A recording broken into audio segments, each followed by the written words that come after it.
That is still in effect to this day. The racers now are skiing the same way we were skiing in the 60s. Jean-Claude Keely and Jimmy Huga, if you remember his name, and I were the same age, and the way Ted Ligety and Mikaela Shiffrin ski today is exactly the same. You've got different skis that make it easier to hold on the ice and make sharper turns without skidding, but the technique is the same. And if you transition from a racer to a ex-racer, you want to be able to ski like a racer, because racers don't want to fall down. And so if you watch the Olympic skiers during the Olympics now, and you pay attention to the way they stand in the starting gate, plant the pole, make round, smooth turns on their outside ski, it's the same thing that we were doing in the 60s, to be able to hold on the ice with wooden skis and make the ski just slice right around or carve the turns.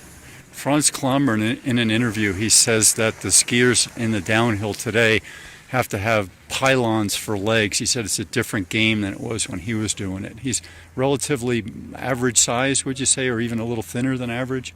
Yeah, but the thing is, you see a lot of the racers much bigger, taller, weighing a lot more nowadays than they did when Keely and I were racing, which was the generation before Franz Klammer. Mm-hmm.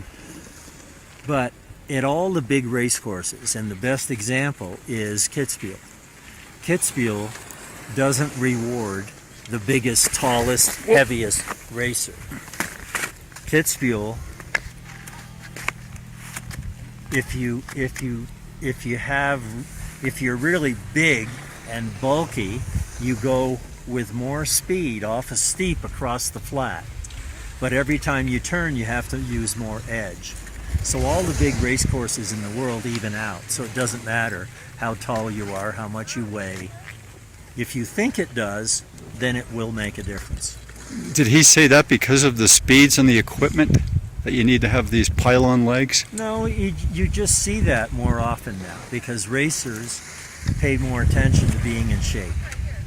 Whereas in my day, they thought, oh, it's just athletic ability. You see, the racers didn't really train. They might do a little bit of gymnastics, but they didn't really strength train. Did you train year-round? Kind of. My main coach, I made the U.S. ski team my last year in high school from Stowe, Vermont. And the guy that was the coach of the U.S. ski team and the coach at University of Colorado was Bob Beattie, the legendary coach and television commentator.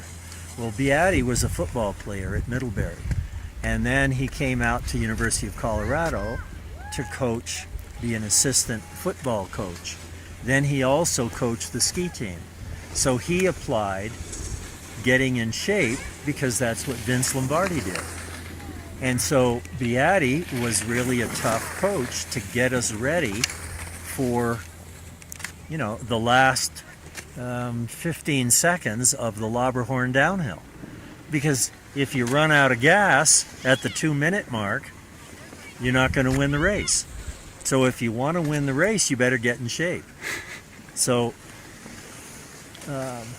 but most race courses are about 2 minutes. And Kitzbuehel, you're too terrified to be running out of gas because you're a few hundred yards from the finish line going 93 miles an hour.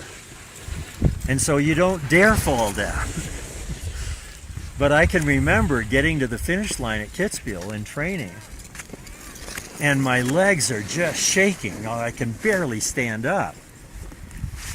And I was exhausted, but it was mainly just finishing the course and being so thankful that I was still upright when I stopped. But then 30 seconds later, I was in a full sprint running for the lift to get back up there and do it again. It's one of the greatest adrenaline rushes on the planet. So if you like adrenaline, there's nothing like the Kitzbuehel downhill. And then you'd say, well, come on, the NASCAR racers are going 220 miles an hour. Formula One racers are going 220. Yeah, but if they make a mistake and go into the wall, they've got a whole car around them. Downhill racers have got one layer of nylon between them and the fence and the trees. Because when I was racing, we didn't have trees to keep us out. We didn't have fences to keep us out of the trees. And so, anyway, downhill racing is really interesting. And Franz Klammer was the best, the absolute best. Is it because he was like a Montana where he had the winning ethic and he would always be able to pull something out? That's a lot of it, but then you can say, well, so did Michael Jordan. You know, he just had something. Yeah, one extra switch. Yeah, but there have been those are the great champions that perform their best when the pressure is the greatest. Yeah. That the greatest of all, I think, was Muhammad Ali. Yeah. And so Muhammad Ali, when was it Ken Norton that broke his jaw? He held on. He didn't say, okay, that's enough. He I kept give it up. clenched the whole rest of the fight. He clenched it. Yeah. And so the thing is that Ali had that better than anybody you've ever heard about. Yeah. But also Michael Jordan had it. Mm-hmm. Michael Jordan, from what I understand, I've never met him, he's the fiercest competitor in anything he does. And so whether it's being competitive or never wanting to lose or figuring out how to win when everything's against you, it's a whole bunch of different things, but there are some athletes that are at their best when the pressure is the greatest.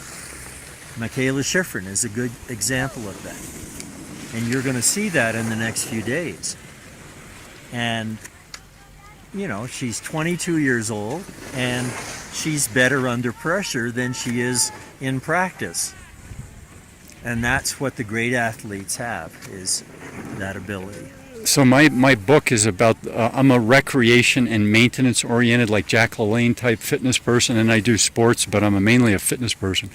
But most of the athletes I've interviewed, when I interview them, they say, I ask them about the 10 people they competed with and still stay in contact with or follow in some way. How many of them are still practicing after they leave the high performance? And this goes for the military people, this goes for Broadway dancers, and even general contractors. How many, when they leave high performance physical, are still maintaining regular physicality? So I would call that doing some movement every day. And what do you think they tell me?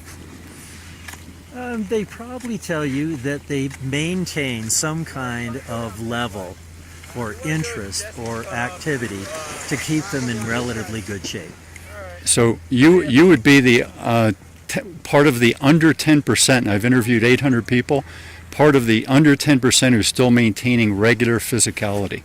The 90% or more, when they go from excessive elite athlete to excessive supermom, or excessive owning a restaurant, working 16 hours a day, or excessive couch potato. So that's what my research is, and I'm trying to bring awareness so the coaches can tell these people in high school and college, hey, there's a thing called yoga, there's a thing called tennis, they're recreational things. So it's not just this forced high performance coaching that we want you to walk away with. We want you to walk away as balanced people, basically.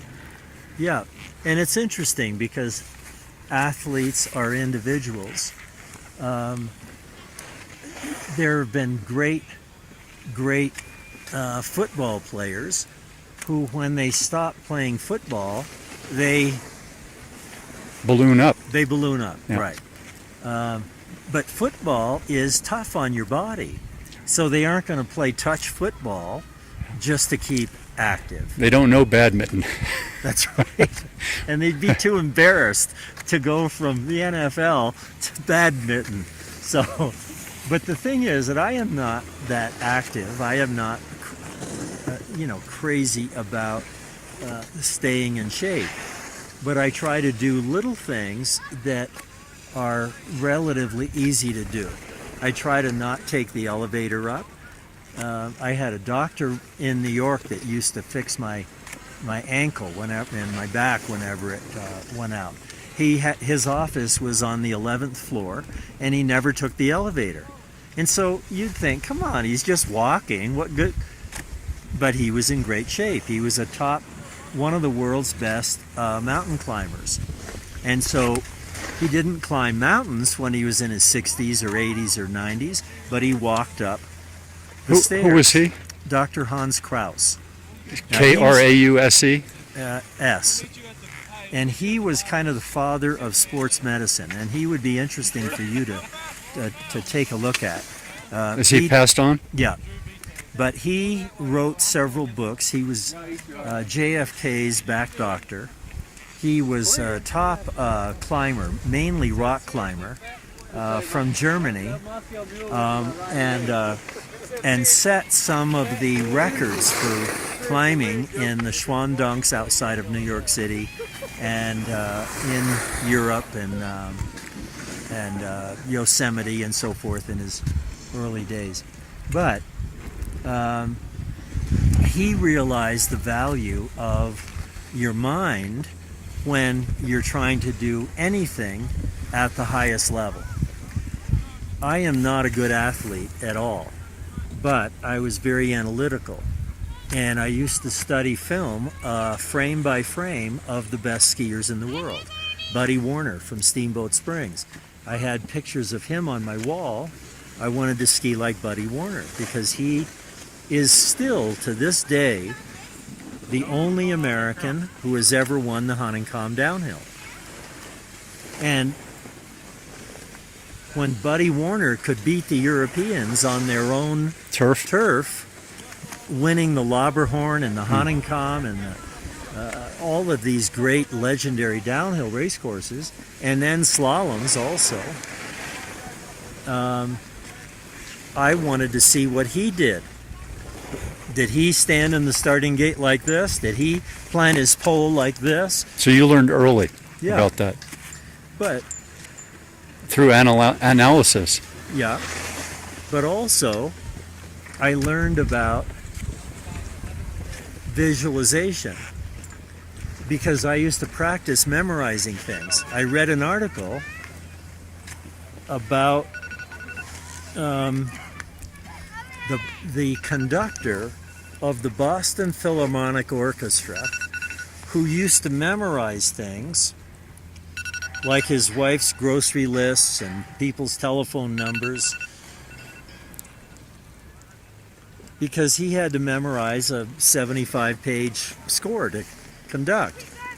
Well, I practiced memorizing, and so it helped me in college because I was gone for half the year.